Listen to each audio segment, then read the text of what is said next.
Olá, queridos alunos, hoje eu trago um título duplo aqui, né? Sempre nesse meu headline aqui, eu tenho um título, hoje eu tenho dois títulos. Então vamos tentar matar dois coelhos num vídeo só, certo? Então é o seguinte, eu quero falar um pouco aqui de como criar produtos com Arduino IDE e ESP8266 ou 8285 também. E aí, na outra parte do vídeo, fazer uma comparação entre o ESP8266 e o ESP8285, porque eu percebo que existe aí muita informação em alguns blogs, né, inclusive assim fora do Brasil, mas eu acho que um blog copiou do outro, que copiou do outro, e não está batendo com as informações que eu li no datasheet. Então é o seguinte, se você não gosta de ler datasheet, comece a gostar, porque você vai ver quão importante é, tá?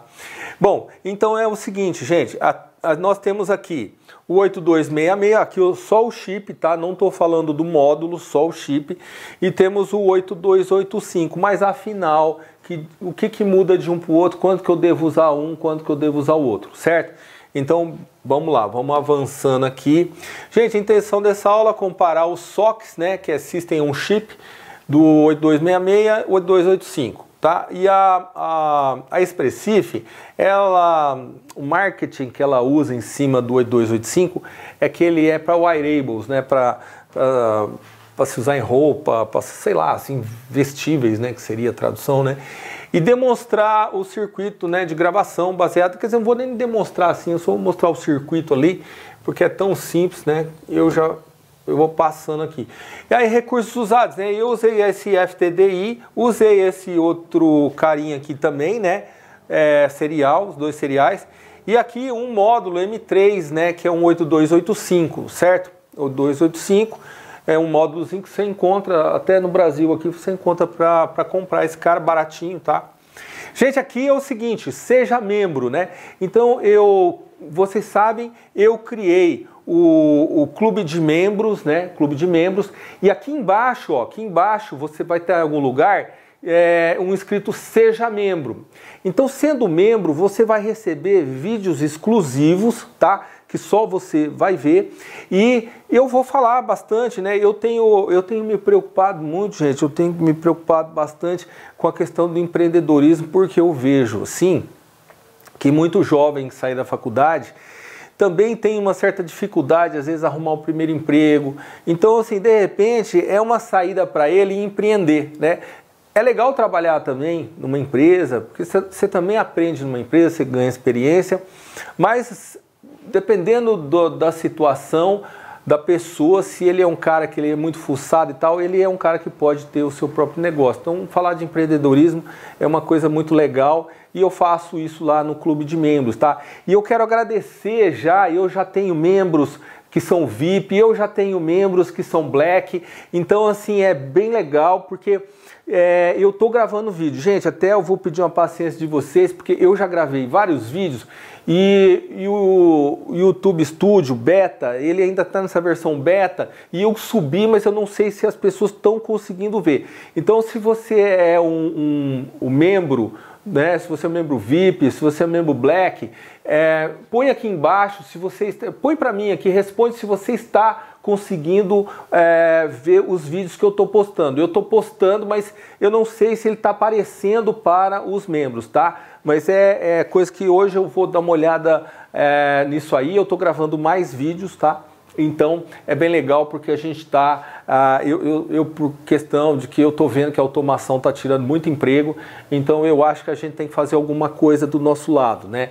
A gente precisa criar também oportunidade, e tem muita oportunidade, viu, gente? Tem muita oportunidade mesmo, dá para ganhar muito bem. Eu não vou ficar falando, sabe, gente, daquelas coisas de ficar rico, tá? Mas assim, dá para o cara ser bem remunerado por um trabalho honesto, bem feito, tá? Isso aí dá. Bom, vamos lá. Então, e no celular também, no celular às vezes não tem esse botão Seja Membro, tá? No celular está escrito Seja Membro embaixo. Se você estiver assistindo agora aqui, vai estar escrito Seja Membro. Clica nele, Seja Membro, você vai ver como você vai mudar a sua mente, tá? Tá certo? E detalhe, eu continuo com vídeo grátis toda terça-feira aqui, tá? Isso não vai mudar nada. É conteúdo a mais, não é conteúdo a menos, tá certo? Então vamos lá. Comparação, gente, vamos começar aqui com uma comparaçãozinha, né? Na verdade, é o seguinte, um encapsulamento de ambos, né? Qual chip, Fernando? Mas afinal, que chip que eu vou usar? Gente, por que eu tô falando do chip? Porque muitas vezes você pode querer, ao invés de usar o módulo, você pode querer usar o chip. Tem essa possibilidade? Tem.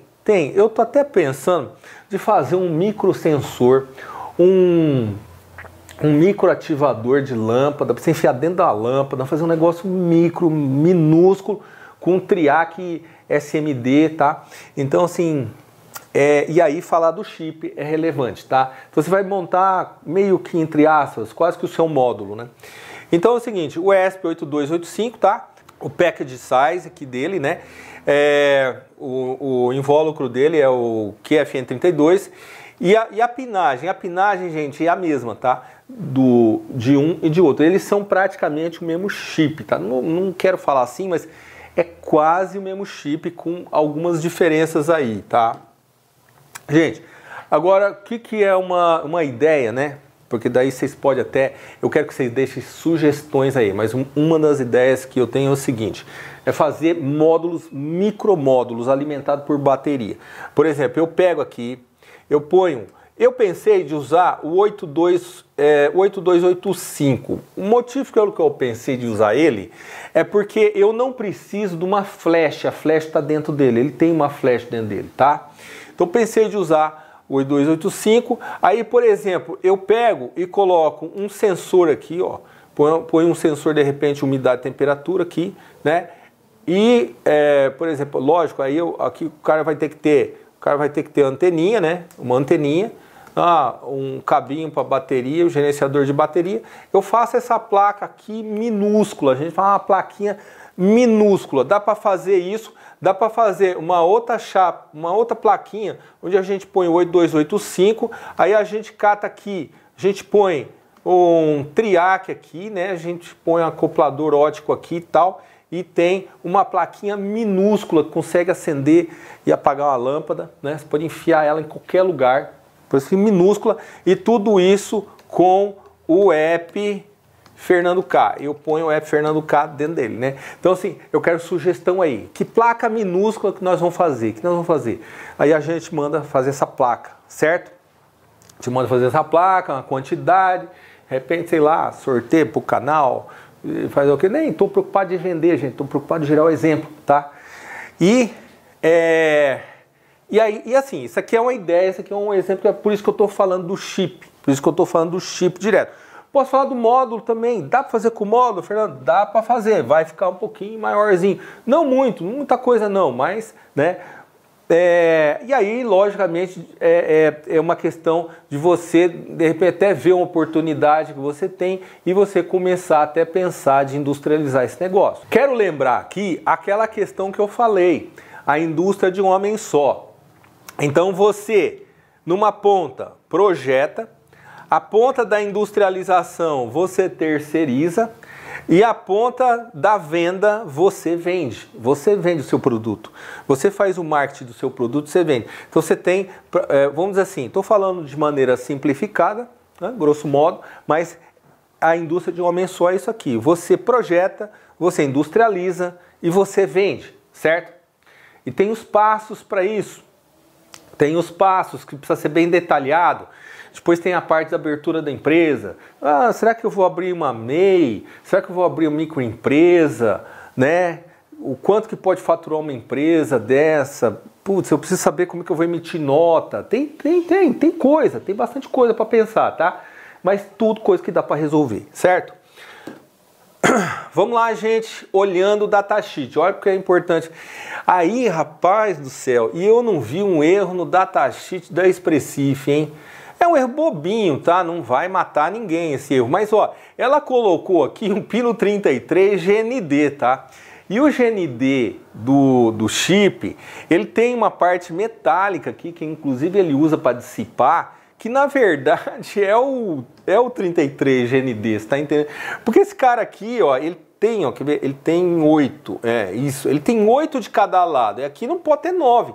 Então esse cara aqui, o erro tá aqui, tá? Mas ninguém vai morrer por isso na hora de você, também na hora de você desenvolver a placa e tudo, você vai ver, né, que ele não tem aquele pino lá, né? Gente, memória SRAM, então vamos nas diferenças aqui. O 8285, o que acontece, né? Quando ele está em modo Station, ele tem, ele sobra mais ou menos 75K de Static RAM, de SRAM, e o 8266 sobra 50, então assim, acaba tendo, isso pode, eu estou falando que pode levar, em algum caso ou outro específico, uma performance um pouquinho melhor, mas nada também, não é uma diferença que vai matar ninguém não, entendeu? Não é a diferença, então as diferenças são pequenas. Memória flash, é curioso, né? Você vê que a memória flash do 8285 está embutido no chip, tá? E a SPI também, mas ela está embutido lá. Então, vamos dizer assim que essa é uma grande diferença, o fato de você não ter que botar um chip, espetar um chip lá externo. Eu acho que isso é um fator até redutor de custo, tá? O que me faz, em certo aspecto, querer fazer um teste com outro. Não é um teste, né? Ele é testado já, ele foi lançado em 2016, o 8285, mas porque dá para ele é mais miniaturizável do que o 8266 nesse sentido. Isso tem uma pegada forte. Um negócio importantíssimo de se falar que isso daí eu li em muito blog, né, de gringo, e os caras falando não, porque ele chega a 125 graus e não sei o que. É o seguinte, tanto o 8266 quanto o 8285, eles chegam a 120 e poucos graus, chega. Mas isso não adianta, sabe por quê? Porque a memória não chega, sabe? Então, por exemplo, essa aqui é a memória que ele está usando. Note que ele tem um modelo de memória, a de 1 mega, que vai até 85 graus, o outro vai até 105. Então não adianta, se na plaquinha, sabe, no teu circuito, todos os componentes não chegarem a 125 graus, então não adianta que ele não vai chegar. Em algum lugar vai dar pau, tá entendendo isso? Ah, então eu tenho que ler todos, tem que ler datasheet até do resistor, você tem que ler. Não estou brincando não. Tem que ler o datasheet de todos os componentes que vai na sua placa. Porque quando você está fazendo o protótipo na tua casa, tudo bem, se funcionar, Deus, se não funcionar, tá bom, tudo tá lindo, maravilhoso. Mas você não vai, se você prometer para o seu cliente que o equipamento suporta até 100 graus, ele vai confiar em você. Você tem que ter lido datasheet de tudo e depois você tem que ter enfiado esse cara dentro do forno e dentro de uma geladeira. Não tem jeito, entendeu? Até os caras estavam falando para mim, o seguidor, Fernando, como é que faz os testes e tudo. Nós vamos entrar nessa seara, vamos entrar, né? E também não posso obrigar ninguém a ter equipamentos caríssimos, mas eu acho que tem os testes que nós podemos fazer, que são testes de baixo custo e é o caso de fazer, tá entendendo? Então essa conversa aqui é uma conversa séria já, de quem está pensando de produzir em escala, né? Tá certo? Então vamos lá. Temperatura de operação, né? Nem eu estava falando. Então assim, o datasheet ele varia de modelo para modelo, né? Então existem alguns modelos e a temperatura varia aqui também. E aqui, gente, é o seguinte, tem uma fabricante de memória, que é a Winbond. Então veja só, ela dependendo se você abre o módulo lá, dependendo do chip, no caso do 8285 você não vai abrir o módulo, né? Mas você vai abrir o módulo só do 8266. Se for o ESP01 já está lá, mas se não for, se for módulo, você tem que abrir o módulo, cara, e você tem que ver qual é a memória que ele está usando lá dentro. Aí aqui, ó, você entra lá no datasheet, ó, a industrial vai de menos 40 a 85, a industrial plus vai até 105, a automotive grade 3 vai até 85, depois tem de 105 e 125. Então, por exemplo, se o chip, o 8266, por exemplo, ele aguenta até 125, mas será que a flash que está nele aguenta? Se a flash não aguentar, aí não adiantou nada. Tá entendendo isso? Então é muito sério esse negócio de temperatura, tá? Ainda mais que no Brasil é muito calor, você põe ele num poste lá, Cara, às vezes não é nem no 125 que ele vai parar, ele vai parar com 80 graus, ele já não vai funcionar direito. Então tem que testar, entendeu? Se um capacitor não suporta 100 graus, não adianta você botar ele na placa e falar que a sua placa suporta 125 graus, porque não é verdade, entendeu isso? Então, tem que ler o datasheet até do capacitor? Tem que pegar a fábrica lá, o datasheet dele e ver lá, entendeu? É picuinha isso mesmo. Digital I/O, Power Supply, cara, isso aqui tem uma diferença, sutil, mas é uma diferença. Por exemplo, lembra que eu estava falando que, gente, esse aqui, por exemplo, no caso do 8285, tá? O 8285 ele tem um range de alimentação nesse pino aqui, VDD PST, que é o seguinte, é a tensão de saída que vai para o Digital I/O. E aí, o 8266 ele é até melhor. Por que isso? Vamos supor que eu fosse comunicar o MySPI, que é ele tem pino 1.8 volts, com o 8266. É só eu jogar alimentação 1.8 nesse VDD PST que eu consigo, sem conversor de nível, falar com o MySPI, que na verdade é o Kendryde. Põe aqui a foto dele, do K210, o chip K210 da Kendryde. Ele é um chip de inteligência artificial que usa 1.8 volts, né? Eu tenho até vontade de fazer uma placa com esse caboclo, hein? Tenho. E maravilhoso, cara. Você sabe que esse cara funciona com Arduino IDE. E vou falar um negócio para você. Se você está pensando que Arduino IDE é inferior a você programar nativo do IDF, pode tirar o seu cavalinho da chuva.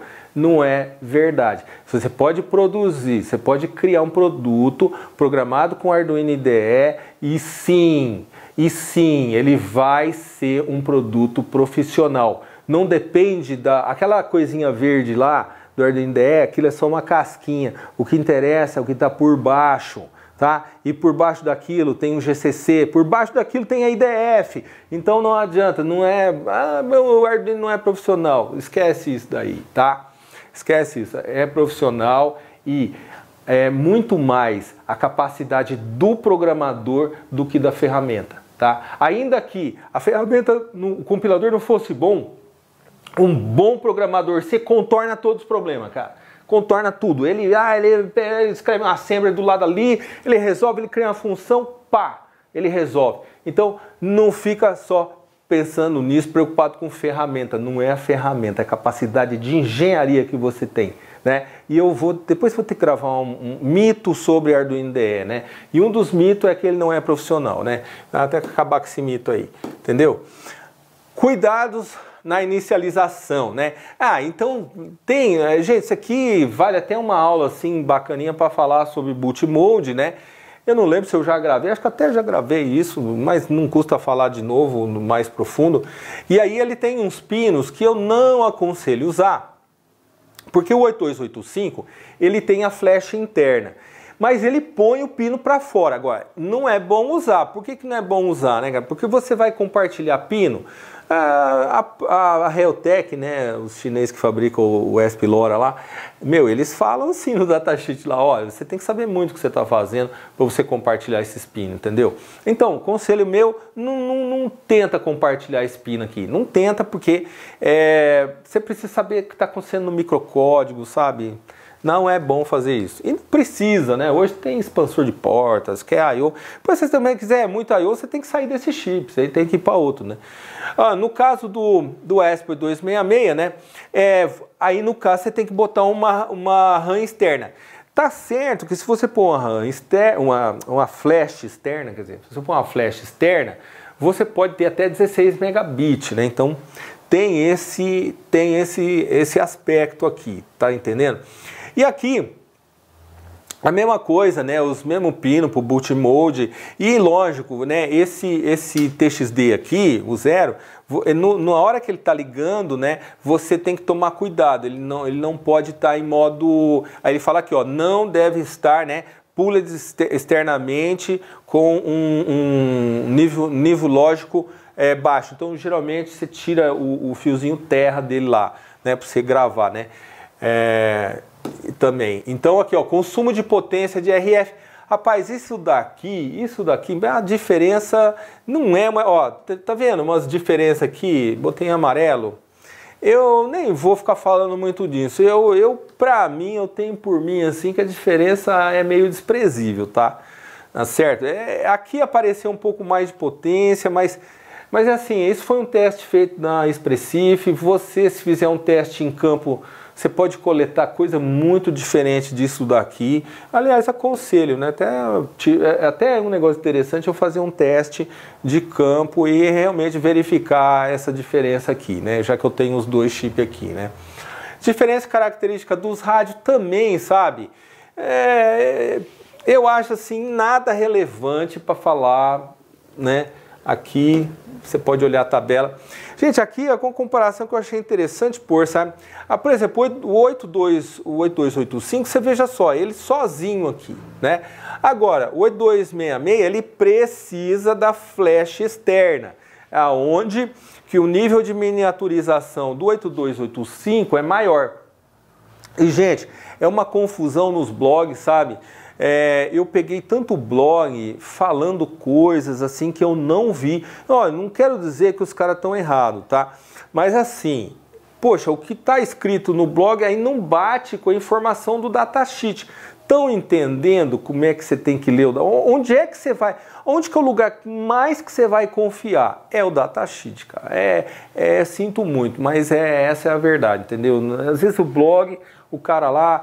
É muito comum um blog pegar informação de outro blog. Aí se o primeiro errou, vai tudo de embrulho, o resto, né?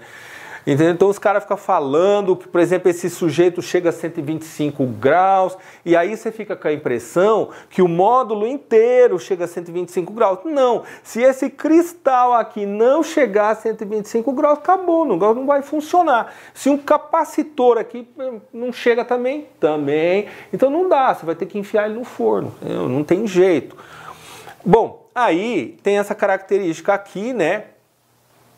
Do nosso ESP01, que a gente conhece bem, e o que mais marcante aqui é a memória flash externo, né? Tá certo? Aqui é o range de temperatura. Então, por exemplo, esse sim, por exemplo, esse chip, ele chega a 125 graus. Mas é o que eu estou te falando, alguém testou isso daí para os outros componentes? Porque não tem jeito, mas você botou um negocinho aqui na placa que não acompanha a temperatura, né? Não vai. Gente, montagem simplesinha de tudo, né? Olha só que simplicidade. Eu achei um módulo fácil de mexer, tá? O espaçamento é 2.54 aqui, né? Apenas que desse lado aqui você tem que... Mas não é tão difícil. Eu soldei, fui eu mesmo que soldei aqui, ó. Não é tão difícil soldar, né? Entendeu? Mas ele é diferente, né? Do ESP, quem está acostumado com o ESP01, né? Entendeu? E aqui, gente, como é que eu gravei ele. O esquemático é só seguir usando aquele FTDI, RX, TX, VCC, GND, é 4 pinos, acabou. Detalhe, né, que manter o GND durante o upload, né, antes mesmo de desligar o FTDI. Então, assim, você tem que tirar esse cara do terra, tá? Você só tem que atentar isso daí, tá?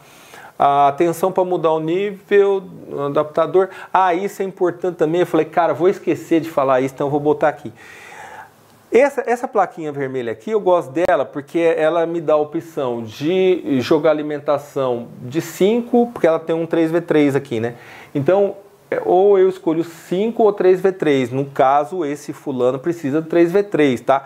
Então a posição da chave aqui tem que estar no 3V3. Você tem que observar, senão ele pode queimar, tá? Com 5 volts. Então ele não é tolerante a 5 volts. Gente, o código não tem nem o que falar. Eu vou lá no pino 2, né? E faço o LED piscar, acabou, vai lá, compilou, belezinha, não tem erro.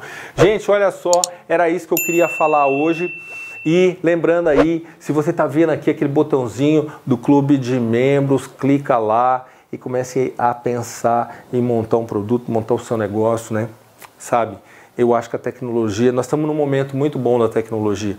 Os componentes eletrônicos estão muito baratos. Gente, eles estão muito baratos. Muito, muito, muito barato. Tá certo?